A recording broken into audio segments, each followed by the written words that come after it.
अच्युतं केशवं कृष्णदामोदरं रामनारायणं जानकीवल्लभं रामनारायणं जानकीवल्लभम। श्री रामचंद्राय नमः। आज की वीडियो में हम पौष मास महात्म्य का कथा अध्याय 3 आपके सामने प्रस्तुत करने जा रहे हैं।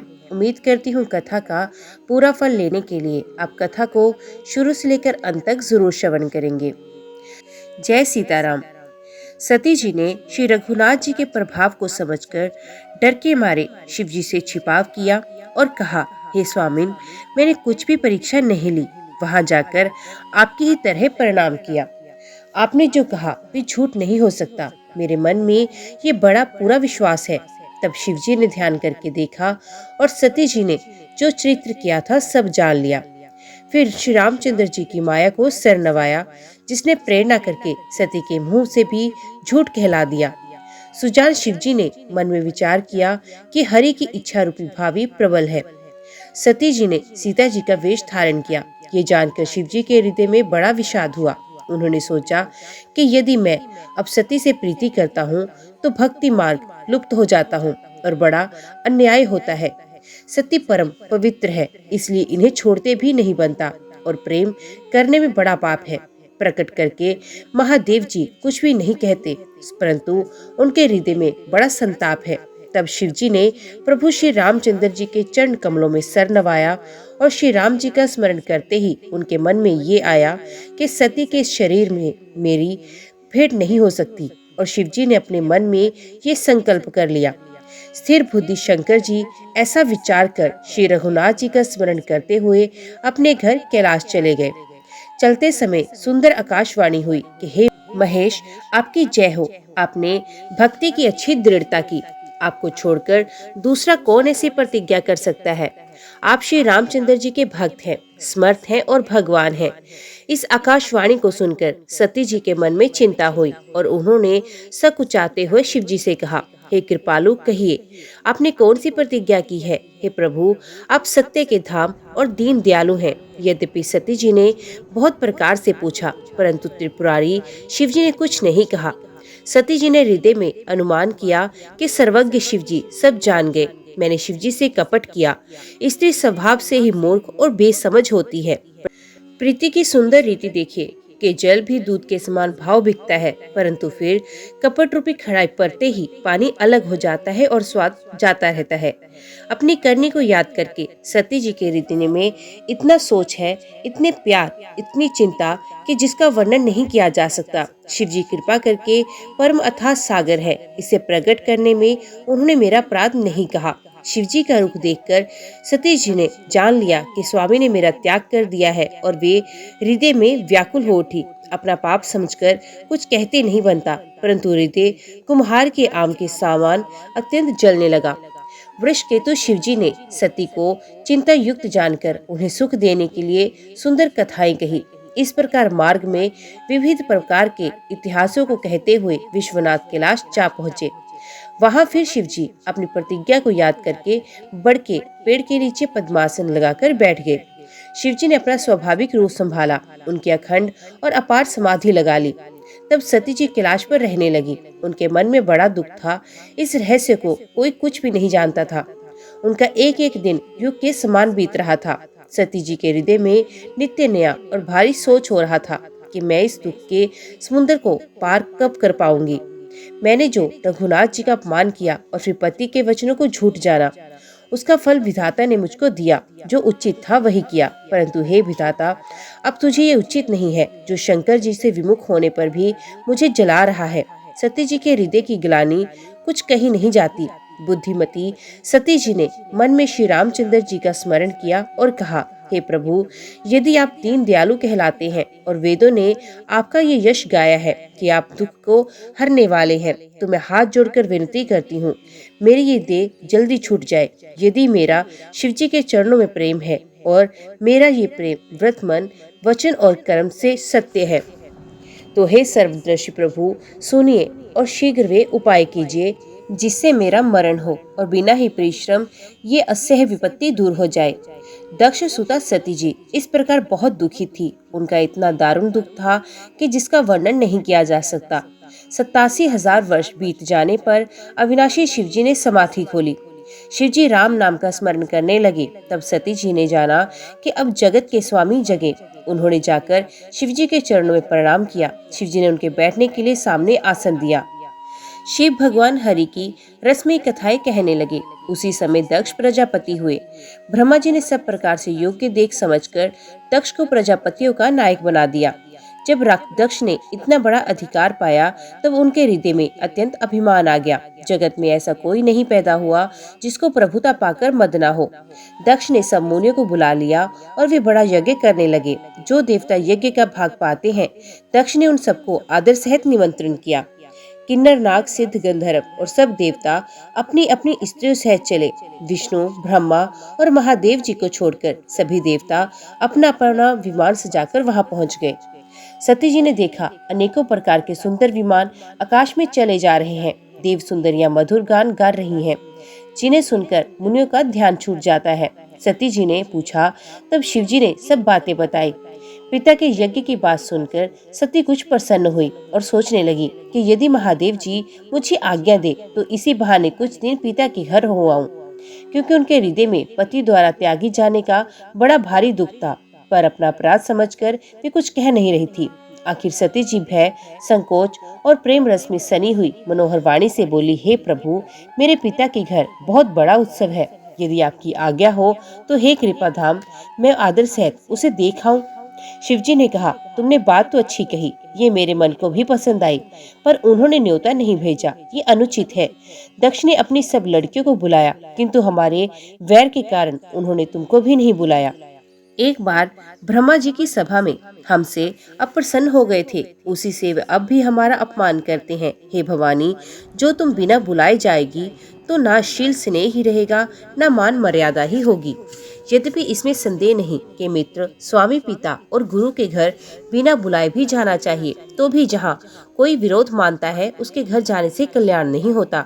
शिवजी ने बहुत प्रकार से समझाया, पर होनहार वश सती के हृदय में बोध नहीं हुआ। फिर शिवजी ने कहा कि यदि बिना बुलाए जाओगी तो हमारी समझ में अच्छी बात नहीं होगी। शिवजी ने बहुत प्रकार से कहकर देख लिया, किंतु जब सती किसी प्रकार भी नहीं रुकी, तब त्रिपुरारी महादेव जी ने अपने मुख्य गणों को साथ देकर उनको विदा कर दिया। भवानी जब पिता दक्ष के घर पहुंची, तब दक्ष के डर के मारे किसी ने उनकी आवभक्त नहीं की। केवल एक माता भले ही आदर से मिली, बहनें बहुत मुस्कुराती हुई मिली। दक्ष ने तो उनकी कुछ कुशल तक नहीं पूछी। सती जी को देखकर उल्टे उनके सारे अंग जल उठे। तब सती ने जाकर यज्ञ देखा तो वहां कहीं शिवजी का भाग दिखाई नहीं दिया। तब शिवजी ने जो कहा था वे उनकी समझ में आया। स्वामी का अपमान समझकर सती का हृदय जल उठा। पिछला दुख उनके हृदय में उतना ही व्यापा था जितना महान दुख इस समय पति के अपमान के कारण हुआ था। यद्यपि जगत में अनेक प्रकार के दारुण दुख हैं, तथापि जाति अपमान सबसे बढ़कर कठिन है। ये समझकर सती को बड़ा क्रोध हुआ। माता ने उन्हें बहुत प्रकार से समझाया बुझाया, परंतु उनसे शिवजी का अपमान कहाँ सहा नहीं गया। इससे उनके हृदय में कुछ भी प्रबोध नहीं हुआ। तब वे सारी सभा को हठपूर्वक डांटकर क्रोध भरे वचन बोली, हे सभासदों और सब मुनीश्वरों, सुनो, जिन लोगों ने यहाँ शिवजी की निंदा की या सुनी है, उन सबको उसका फल तुरंत ही मिलेगा और मेरे पिता दक्ष की भली भांति पछताएंगे। जहाँ संत शिवजी और लक्ष्मीपति विष्णु भगवान की निंदा सुनी जाए, वहाँ ऐसी मर्यादा है कि यदि अपना वश चले तो उसे निंदा करने वाले की जीभ काट ले, और नहीं तो कान मूंदकर वहाँ से भाग जाए। त्रिपुर दैत्य को मारने वाले भगवान महेश्वर संपूर्ण जगत की आत्मा है। ये जगत पिता और सबका हित करने वाले हैं। मेरा मंद बुद्धि पिता उनकी निंदा करता है और मेरा ये शरीर दक्ष की ही तरह वीर से उत्पन्न हुआ है। इसलिए चंद्रमा को ललाट पर धारण करने वाले वृषकेतु शिवजी को हृदय में धारण करके मैं शरीर को तुरंत ही त्याग दूंगी। ऐसा कहकर सती जी ने योग अग्नि में अपना शरीर भस्म कर डाला। सारी यज्ञशाला में हाहाकार मच गया। सती का मरण सुनकर शिवजी के गण यज्ञ विध्वंस करने लगे। यज्ञ विध्वंस होते देखकर मुनीश्वर भृगु जी ने उसकी रक्षा की। ये सब समाचार शिवजी को मिले। तब उन्होंने क्रोध करके वीरभद्र को भेजा। उन्होंने वहां जाकर यज्ञ विध्वंस कर डाला और सब देवताओं को यथोचित फल दिया। दक्ष की जगत प्रसिद्धि वे गति हुई जो शिवद्रोही की हुआ करती है। ये इतिहास सारा संसार जानता है, इसलिए मैंने संक्षेप में वर्णन किया। सती ने मरते समय भगवान हरि से ये वर मांगा कि मेरा जन्म जन्म में शिव जी के चरणों में अनुराग रहे। इसी कारण उन्होंने हिमाचल के घर जाकर पार्वती के शरीर में जन्म लिया। जब से उमा जी हिमाचल के घर जन्मी, तब से वहाँ सारी सिद्धियां और संपत्तियां छा गई। मुनियों ने जहाँ जहाँ सुंदर आश्रम बना लिए और हिमाचल ने उनको उचित स्थान दिए। उस सुंदर पर्वत पर बहुत प्रकार के सब नए नए वृक्ष सदा पुष्प फल युक्त हो गए और वहाँ बहुत तरह की मणियों की खाने प्रकट हो गई। सारी नदियों में पवित्र जल बहता है और पशु पक्षी भ्रमर सुखी करते हैं। सभी जीवों ने अपना स्वाभाविक वैर छोड़ दिया और पर्वत पर सभी परस्पर प्रेम करते हैं। पार्वती जी के घर आ जाने से पर्वत ऐसा शोभायमान हो रहा है जैसा राम भक्ति को पाकर भक्त शोभायमान होता है। उस पर्वत राज के घर नित्य नए नए मंगलोत्सव होते हैं, जिसका भ्रमादि यश गाते हैं। जब नारद जी ने ये सब समाचार सुने तो वे कौतूहल की हिमाचल के घर पधारे। पर्वतराज ने उनका बड़ा आदर किया और चरण धोकर उनको उत्तम आसन दिया। फिर अपनी स्त्री सहित मुनि के चरणों में सर नवाया और उनके चरणोदक को सारे घर में छिड़का दिया। हिमाचल ने अपने सौभाग्य का बहुत बखान किया और पुत्री को बुलाकर मुनि के चरणों पर डाल दिया और कहा, हे मुनिवर, आप त्रिकालज्ञ और सर्वज्ञ हैं, आपकी सर्वत्र पहुँच है, अतः आप हृदय में विचार कर कन्या के दोष और गुण कहिए।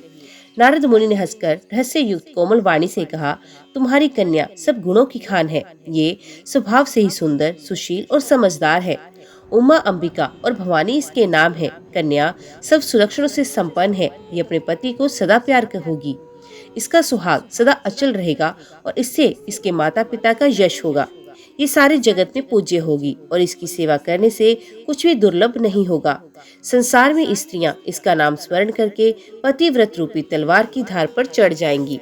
हे पर्वतराज, तुम्हारी कन्या सुलक्षणी है। अब इसमें जो दो चार अवगुण है उन्हें भी सुन लो। गुणहीन, मानहीन, माता पिता विहीन, उदासीन और लापरवाह, योगी जटाधारी, निष्काम हृदय, नंगा और अमंगल वेश वाला ऐसा पति इसको मिलेगा। इसके हाथ में ऐसी ही रेखा पड़ी है। नारद मुनि की वाणी सुनकर और उसको हृदय में सत्य जानकर पति पत्नी को बहुत दुख हुआ और पार्वती जी प्रसन्न हुई। नारद जी ने भी इस रहस्य को नहीं जाना, क्योंकि सबकी बाहरी दशा एक सी होने पर भीतरी समझ भिन्न भिन्न थी।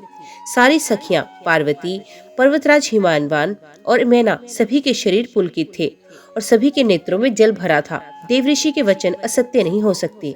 ये विचार कर पार्वती ने उन वचनों को हृदय में धारण कर लिया। उन्हें शिवजी के चरण कमलों में स्नेह उत्पन्न हो आया, परंतु मन में ये संदेह हुआ कि उनका मिलना कठिन है। अवसर ठीक न जानकर उमा ने अपने प्रेम को छिपा लिया और फिर वे सखी की गोद में जाकर बैठ गई। देवऋषि की वाणी झूठी न होगी, ये विचार कर हिमवान मैना और सारी चतुर सखियां चिंता करने लगी। फिर हृदय में धीरज धरकर पर्वतराज ने कहा, हे नाथ, कहिए अब क्या उपाय किया जाए। मुनीश्वर ने कहा, हे हिमवान, सुनो, विधाता ने ललाट पर जो कुछ लिख दिया है उसको देवता, दानव, मनुष्य, नाग और मुनि कोई भी नहीं मिटा सकता।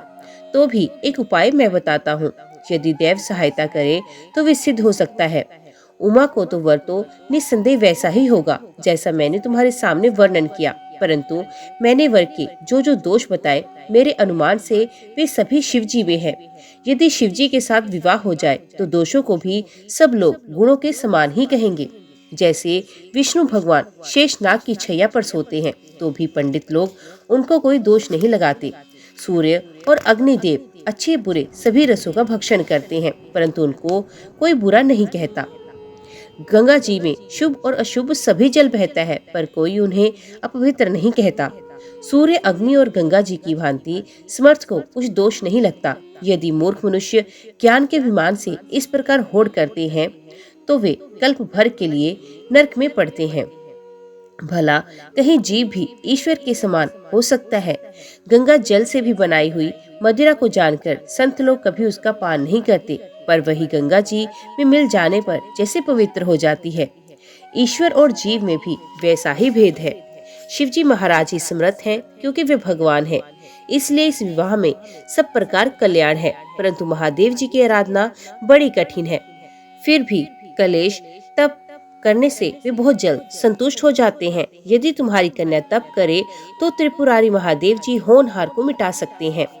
यद्यपि संसार में वर अनेक हैं, पर इसके लिए शिव जी को छोड़कर दूसरा वर नहीं है। शिव जी वर देने वाले, शरणागतों के दुखों का नाश करने वाले, कृपा के समुद्र और सेवकों के मन को प्रसन्न करने वाले हैं। शिव जी की आराधना किए बिना करोड़ों योग और जप करने पर भी वांछित फल नहीं मिलता। ऐसा कहकर भगवान का स्मरण करके नारद जी पार्वती को आशीर्वाद दिया, हे पर्वतराज, तुम संदेह का त्याग कर दो, अब ये कल्याण ही होगा। यूं कहकर नारद मुनि ब्रह्मलोक को चले गए। अब आगे जो चरित्र हुआ उसे सुनो। पति को एकांत में पाकर मैना ने कहा, हे नाथ, मैंने मुनि के वचनों का अर्थ नहीं समझा। जो हमारी कन्या के अनुकूल घर, वर और कुल उत्तम हो तो विवाह कीजिए, नहीं तो लड़की चाहे कुमारी ही रह जाए, क्योंकि हे स्वामी, पार्वती मुझको प्राणों से भी प्यारी है। यदि पार्वती के योग्य वर ना मिला तो सब लोग कहेंगे कि पर्वत स्वभाव से ही मूर्ख होते हैं। हे स्वामी, इस बात को विचार कर ही विवाह कीजिएगा, जिसमें फिर पीछे हृदय में संताप ना हो। इस प्रकार कहकर मैना पति के चरणों पर मस्तक रखकर गिर पड़ी। तब हिमान ने प्रेम से कहा, चाहे चंद्रमा में अग्नि प्रकट हो जाए, पर नारद जी के वचन झूठे नहीं हो सकते। हे प्रिय, ये सब सोचकर छोड़कर श्री भगवान का स्मरण करो। जिन्होंने पार्वती को रचा है वे ही कल्याण करेंगे। अब यदि तुम्हें कन्या पर प्रेम है तो जाकर उसे ये शिक्षा दो कि वे ऐसा तप करे जिसे शिव जी मिल जाए। दूसरे उपाय से ये क्लेश नहीं मिटेगा। नारद जी के वचन रहस्य युक्त और सकारण है और शिव जी समस्त सुंदर गुणों के भंडार हैं। ये विचार कर तो मिथ्या संदेह को छोड़ दो। शिव जी सभी तरह से निष्कलंक हैं। पति के वचन सुन मन में प्रसन्न होकर मैना उठकर तुरंत पार्वती के पास गई। पार्वती को देखकर उनकी आंखों में आंसू भर आए। उसे स्नेह के साथ गोद में बिठाया, फिर बार बार उसे हृदय लगाने लगी। प्रेम से मैना का गला भर आया। कुछ कहा नहीं जाता। जगजननी भवानी जी तो सर्वज्ञ ठहरी। वे माता को सुख देने वाली कोमल वाणी से बोले, माँ सुनो, मैं तुझे सुनाती हूँ। मैंने ऐसा स्वप्न देखा कि मुझे एक सुंदर गौर वर्ण श्रेष्ठ ब्राह्मण ने ऐसा उपदेश दिया है। हे पार्वती, नारद जी ने जो कहा है उसे सत्य समझकर तू जाकर तप कर। फिर ये बात तेरे माता पिता को भी अच्छी लगी है। तब सुख देने वाला और दुख को नाश करने वाला है। तप के बल से भी ब्रह्मा संसार को रचते हैं और तप के बल से ही विष्णु सारे जगत का पालन करते हैं। तप के बल से ही शंभु संहार करते हैं और तप के बल से ही शेष जी पृथ्वी का भार धारण करते हैं। हे भवानी, सारी सृष्टि तप के ही आधार पर है।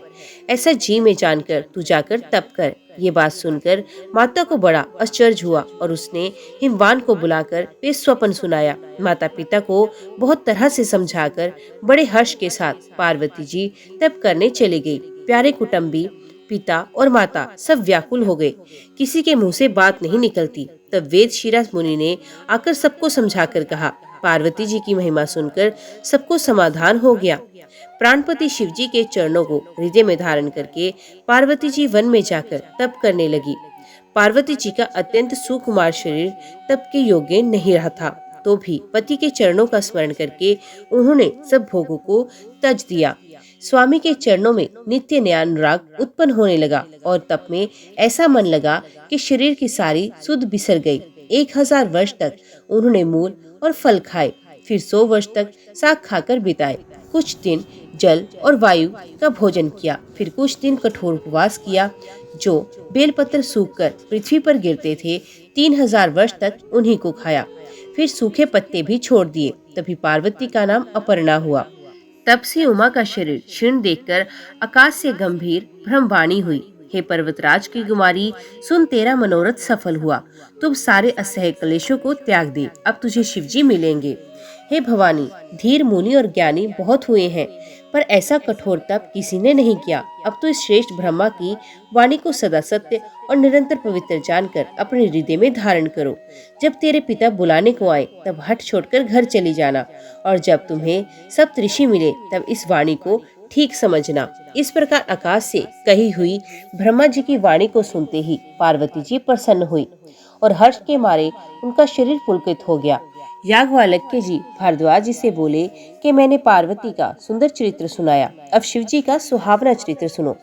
जब से सती ने जाकर शरीर त्याग किया, तब से शिव जी के मन में वैराग्य हो गया। वे सदा श्री रघुनाथ जी का नाम जपने लगे और जहाँ तहाँ श्री रामचंद्र जी के गुणों की कथाएं सुनने लगे। चिदानंद, सुख के धाम, मोहनवद और काम से रहित शिवजी जी संपूर्ण लोगों को आनंद देने वाले भगवान श्री हरि को हृदय में धारण कर भगवान के ध्यान में मस्त हुए पृथ्वी पर विचरने लगे। वे कहीं मुनियों को ज्ञान का उपदेश करते और कहीं श्री रामचंद्र जी के गुणों का वर्णन करते। यद्यपि सुजान शिवजी निष्काम है, तो भी वे भगवान अपने भक्त सती के वियोग से दुखी हैं। इस प्रकार बहुत समय बीत गया। श्री रामचंद्र जी के चरणों में नित्य नई प्रीति हो रही है। शिव जी के कठोर नियम, अनन्य प्रेम और उनके हृदय में भक्ति की अटल जब श्री रामचंद्र जी ने देखा, तब कृतज्ञ उपकार मानने वाले कृपालु रूप और शील के भंडार महान तेजपुंज भगवान श्री राम जी प्रकट हुए। उन्होंने बहुत तरह से शिव जी की सराहना की और कहा कि आपके बिना ऐसा कठिन व्रत और कौन कर सकता है। श्री रामचंद्र जी ने बहुत प्रकार से शिव जी को समझाया और पार्वती जी का जन्म सुनाया। कृपा निधान श्री रामचंद्र जी ने विस्तार पूर्वक पार्वती जी की अत्यंत पवित्र करनी का वर्णन किया। फिर उन्होंने शिव से कहा, हे शिव जी, यदि मुझ पर आपका स्नेह है तो अब आप मेरी विनती सुनिए। मुझे ये मांग दीजिए कि आप जाकर पार्वती के साथ विवाह कर लें। शिवजी ने कहा, यद्यपि ऐसा उचित नहीं है, परंतु स्वामी की बात भी मेटी नहीं जा सकती। हे नाथ, मेरा यही परम धर्म है कि मैं आपकी आज्ञा को सर पर रखकर उसका पालन करूं। माता पिता, गुरु और स्वामी की बात को बिना ही विचारे शुभ समझकर मान लेना चाहिए। फिर आप तो सब प्रकार से मेरे परम हितकारी हैं। हे नाथ, आपकी आज्ञा मेरे सर पर है। शिवजी की भक्ति, ज्ञान और धर्म से युक्त वचन रचना सुनकर प्रभु रामचंद्र जी संतुष्ट हो गए। प्रभु ने कहा, हे वर, आपकी प्रतिज्ञा पूरी हो। अब हमने जो कहा है उसे हृदय में रखना। इस प्रकार कहकर श्री रामचंद्र जी अंतर ध्यान हो गए। शिवजी ने उनकी वे मूर्ति अपने हृदय में रख ली। उसी समय सप्तऋषि शिव जी के पास आए। प्रभु महादेव जी ने उनसे अत्यंत सुहावरे वचन कहे। आप लोग पार्वती के पास जाकर उनके प्रेम की परीक्षा लीजिए और हिमाचल को कहकर उन्हें पार्वती को लिवा लाने के लिए भेजिए तथा पार्वती को घर भिजवाइए और उनके संदेह को दूर कीजिए। ऋषियों ने वहां जाकर पार्वती को कैसी देखा, मानो मूर्तिमान तपस्या ही हो। मुनि बोले, हे शैल कुमारी, सुनो, तुम किसके लिए इतना कठोर तप कर रही हो? तुम किसकी आराधना करती हो और क्या चाहती हो? इससे अपना सच्चा भेद क्यों नहीं कहती? पार्वती ने कहा, बात कहते मन बहुत सा कुछ आता है। आप लोग मेरी मूर्खता सुनकर हंसेंगे। मन के हठ पकड़ लिया है, मैं उपदेश नहीं सुनता और जल पर दीवार उठाना चाहता है। नारद जी ने जो कह दिया उसे सत्य जानकर मैं बिना ही पंख के उड़ना चाहती हूँ। हे मुनियों, आप मेरा अज्ञान तो देखिए कि मैं सदा शिव जी को ही पति बनाना चाहती हूँ। पार्वती जी की बात सुनते ही ऋषि लोग हंस पड़े और बोले, तुम्हारा शरीर पर्वत से ही हो तो उत्पन्न हुआ है। भला कहो तो नारद का उपदेश सुनकर आज तक किसका घर बसा है? उन्होंने जाकर दक्ष के पुत्र को उपदेश दिया था, जिससे उन्होंने फिर लौटकर घर का मुंह भी नहीं देखा। चित्रकेतु के घर को नारद ने ही चौपट किया।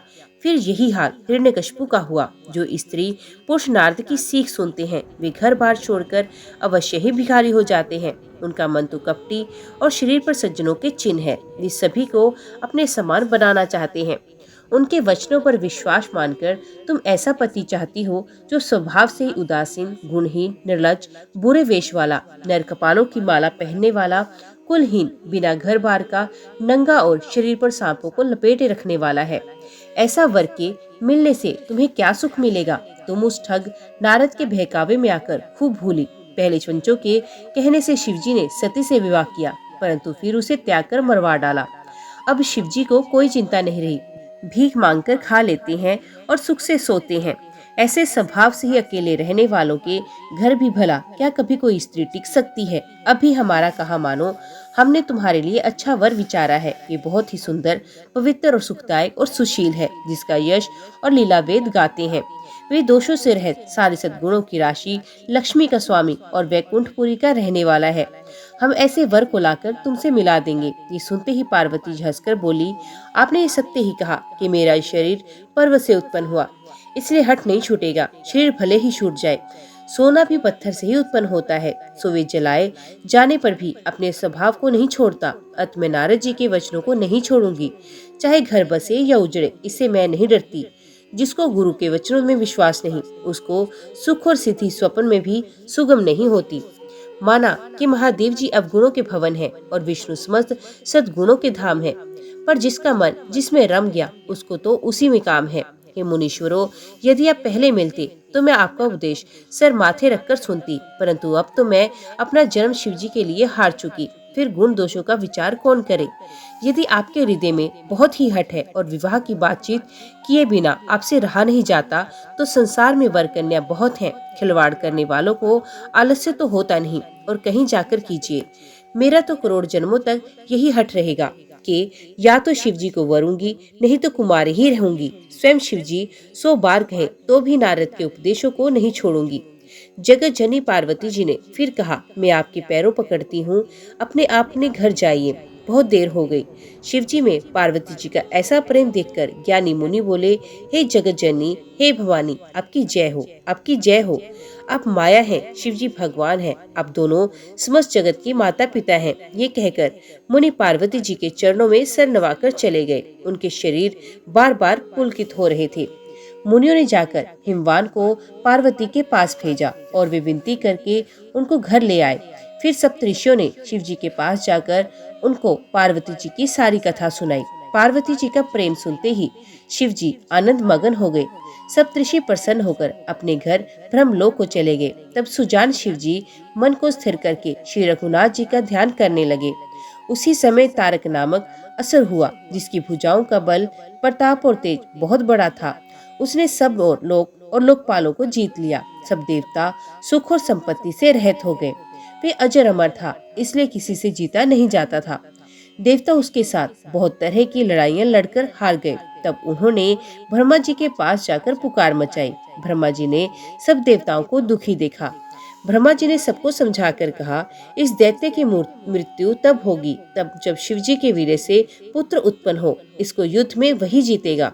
मेरी बात सुनकर उपाय करो, ईश्वर सहायता करेंगे और काम हो जाएगा। सती जी ने जो दक्ष के यज्ञ में देह का त्याग किया था, उन्होंने अब हिमाचल के घर में जन्म लिया है। उन्होंने शिव जी को पति बनाने के लिए तप किया है।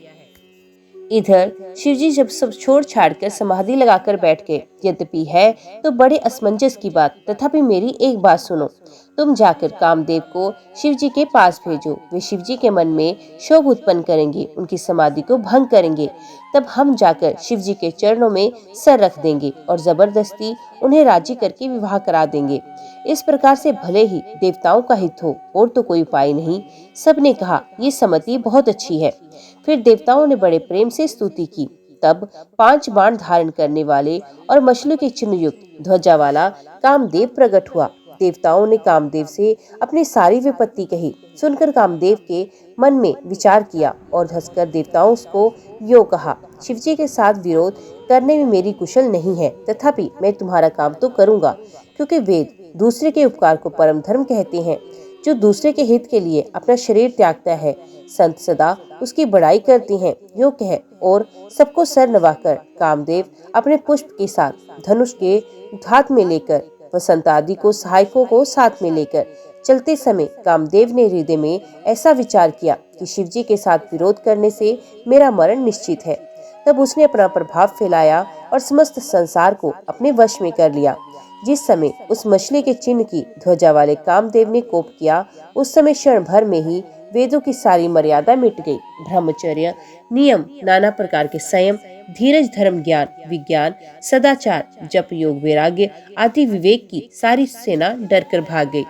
विवेक अपने सहायकों सहित भाग गया। उसके योद्धा रणभूमि से पीठ दिखा गए। उस समय वे सब सदग्रंथ रूपी पर्वत की कंदराओं में जा छिपे, अर्थात ज्ञान, वैराग्य, संयम, नियम, सदाचार आदि ग्रंथों में ही लिखे रह गए। उनका आचरण छूट गया। सारे जगत में खलबली मच गई और सब कहने लगे, हे विधाता, अब क्या होने वाला है? हमारी रक्षा कौन करेगा? ऐसा 2 सर वाला कौन है जिसके लिए रति के पति कामदेव ने कोप करके हाथों में धनुष बाण उठाया है? जगत में स्त्री पुरुष संज्ञा वाले जितने चर अचर प्राणी थे, वे सब अपनी अपनी मर्यादा छोड़कर काम के वश में हो गए। सबके हृदय में काम की इच्छा हो गई। लताओं को देखकर वृक्षों की डालियां झुकने लगी। नदियां उमड़ उमड़ कर समुद्र की ओर दौड़ी और ताल तलैया भी आपस में संगम करने लगी। जब जड़ की ये दशा कही गई, तब चेतन जीवों की करनी कौन कह सकता है? आकाश जल और पृथ्वी पर विचरने वाले सारे पक्षी पक्षु अपने संयोग का समय भुलाकर काम के वश में हो गए। सब लोग कामांध होकर व्याकुल हो गए। चकवा चकवी रात दिन नहीं देखते। देव दैत्य, मनुष्य किन्नर, सर्प प्रेत, पिशाच भूत बेताल, यो तो सदा ही काम के गुलाम है। ये समझकर मैंने इनकी दशा का वर्णन नहीं किया। सिद्ध विरक्त महामुनि और महान योगी भी काम के वश में होकर योग रहित या स्त्री के विरही हो गए। जब योगीश्वर और तपस्वी भी काम के वश में हो गए, तब पामर मनुष्यों की कौन कहे, जो समस्त चराचर जगत को भ्रम में देखते थे, वे अब उसे स्त्री में देखने लगे। स्त्रियां सारे संसार को पुरुष में देखने लगी और पुरुष उसे स्त्री में देखने लगे।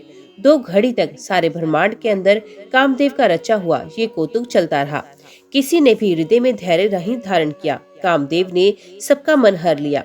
श्री रघुनाथ जी ने जिनकी रक्षा की, केवल वे ही उस समय बच्चे रहे। 2 घड़ी तक ऐसा तमाशा हुआ जब तक कामदेव शिवजी के पास पहुंच गया। शिवजी को देखकर कामदेव डर गया। तब सारा संसार फिर जैसा था वैसा हो गया। तुरंत ही सब जीव वैसे ही सुखी हो गए जैसे मत वाले नशे पिए हुए लोग मत नशा उतर जाने पर सुखी होते हैं। दूराधृष और दुर्गम भगवान रुद्र शिवजी को देखकर कामदेव भयभीत हो गए। लौट जाने में लज्जा मालूम होती है और करते कुछ नहीं बनता। आखिर मन में मरने का निश्चय करके उसने उपाय रचा। तुरंत ही सुंदर ऋतुराज वसंत को प्रकट किया। फूले हुए नए नए वृक्षों की कतारें सुशोभित हो गई। वन उपवन, बावली तालाब और सब दिशाओं के विभाग परम सुंदर हो गए। जहाँ तहाँ मानो प्रेम उमड़ रहा था, जिसे देखकर मरे मनों में भी कामदेव जाग गया। मरे हुए मन में भी कामदेव जागने लगा। उनकी वो सुंदरता कहीं नहीं जा सकती। कामरूपी अग्नि का सच्चा मित्र शीतल मंद सुगंधित पवन चलने लगा। सरोवरों में अनेकों कमल खिल गए, जिन पर सुंदर भौरों के समूह गुंजार करने लगे। राजहंस, कोयल और तोते रसीली बोली बोलने लगी और अप्सराएं गाकर नाचने लगी। कामदेव अपनी सेना समेत करोड़ों प्रकार की सब कलाएं करके हार गया, पर शिवजी की अचल समाधि नहीं डिगी। तब कामदेव क्रोधित हो उठा। आम के वृक्ष की एक सुंदर डाली देखकर मन में क्रोध से भरा हुआ कामदेव उस पर चढ़ गया। उसने पुष्प धनुष पर अपने 5 बाण चढ़ाए और अत्यंत क्रोध से लक्ष्य की ओर ताककर उन्हें कान तक तान लिया। कामदेव ने तीक्ष्ण बाण 5 बाण छोड़े जो शिवजी के हृदय में लगे। तब उनकी समाधि टूट गई और वे जग गए। शिवजी के मन में बहुत क्षोभ हुआ। उन्होंने आंखें खोलकर सब ओर देखा। जब आम के पत्तों में छिपे हुए कामदेव को देखा तो उन्हें बड़ा क्रोध हुआ, जिससे तीनों लोग कांप उठे। तब शिवजी ने तीसरा नेत्र खोला। उनके देखते ही कामदेव जलकर भस्म हो गया। जगत में बड़ा हाहाकार मच गया। देवता डर गए, दैत्य सुखी हुए। भोगी लोग काम सुख को याद करके चिंता करने लगे और साधक योगी निष्कंटक हो गए। कामदेव की स्त्री रति अपने पति की ये दशा सुनते ही मूर्छित हो गई। रोती चिल्लाती और भांति भांति से करुणा करती वे शिवजी के पास गई। अत्यंत प्रेम के साथ अनेकों प्रकार से विनती करके हाथ जोड़कर सामने खड़ी होगी। शीघ्र प्रसन्न होने वाले कृपालु शिवजी अबला को देखकर सुंदर वचन बोले, हे रति, अब से तेरे स्वामी का नाम अनंग होगा। वे बिना ही शरीर के सबको व्यापेगा। अब तू अपने पति से मिलने की बात सुन। जब पृथ्वी के बड़े भारी भार को उतारने के लिए यदुवंश में श्री कृष्ण का अवतार होगा, तब तेरा पति उनके पुत्र प्रद्युम्न के रूप में उत्पन्न होगा। मेरा ये वचन अन्यथा नहीं होगा। शिवजी के वचन सुनकर रति चली गई। अब दूसरी कथा बखान कर विस्तार से कहता हूँ। ब्रह्मादि देवताओं ने ये सब समाचार सुने तो वे वैकुंठ को चले गए। फिर वहाँ से विष्णु और ब्रह्मा सहित सब देवता वहाँ गए जहाँ कृपा के धाम शिवजी थे। उन सब ने शिवजी की अलग अलग स्तुति की। तब शशि भूषण शिवजी प्रसन्न हो गए। कृपा के समुद्र शिवजी से बोले, हे देवताओं, कहिए आप किस लिए आए हैं? ब्रह्मा जी ने कहा, हे प्रभु, आप अंतर्यामी हैं, तथापि हे स्वामी, भक्तिवश मैं आपसे विनती करता हूँ। हे शंकर, सब देवताओं के मन में ऐसा परम उत्साह है कि नाथ अपनी आंखों से आपका विवाह देखना चाहते हैं। हे कामदेव के मत को चूर करने वाले, आप ऐसा कुछ कीजिए जिससे सब लोग इस उत्सव को नेत्र भर कर देखें। हे कृपा के सागर, कामदेव को भस्म करके आपने रति को जो वरदान दिया सो बहुत ही अच्छा किया। हे नाथ, शेष स्वामियों का ये सहज स्वभाव ही होता है कि पहले दंड देकर फिर कृपा किया करते हैं, पार्वती ने अपार तप किया है, अब उन्हें अंगीकार कीजिए। ब्रह्मा जी की प्रार्थना सुनकर और प्रभु श्री रामचंद्र जी के वचनों को याद करके शिव जी ने प्रसन्नता पूर्वक कहा, ऐसा ही हो। तब देवताओं ने नगाड़े बजाए और फूलों की वर्षा करके जय हो, देवताओं के स्वामी की जय हो, ऐसा कहने लगे। उचित अवसर जानकर सप्तऋषि आए और ब्रह्मा जी ने तुरंत ही उन्हें हिमाचल के घर भेज दिया। वे पहले वहां गए जहां पार्वती जी थी और उनसे छल से भरे मीठे विनोद युक्त आनंद पहुंचाने वाले वचन बोले। नारद जी के उपदेश से तुमने उस समय हमारी बात नहीं सुनी, अब तो तुम्हारा प्रण झूठा हो गया, क्योंकि महादेव जी ने काम को ही भस्म कर डाला। जय श्री रामचंद्राय नमः। आज की वीडियो में इतना ही। उम्मीद करती हूँ वीडियो आपको पसंद आई होगी। वीडियो पसंद आई हो तो वीडियो को लाइक और चैनल को सब्सक्राइब जरूर कीजिएगा। जय श्री राम लिखकर कमेंट बॉक्स में अपनी हाजिरी और अपने सुझाव देना ना भूलिएगा। तो मिलते हैं अगले अध्याय अगली कथा के साथ। तब तक के लिए देखते व सुनते रहिए। जय मां कंजक, जय माता दी।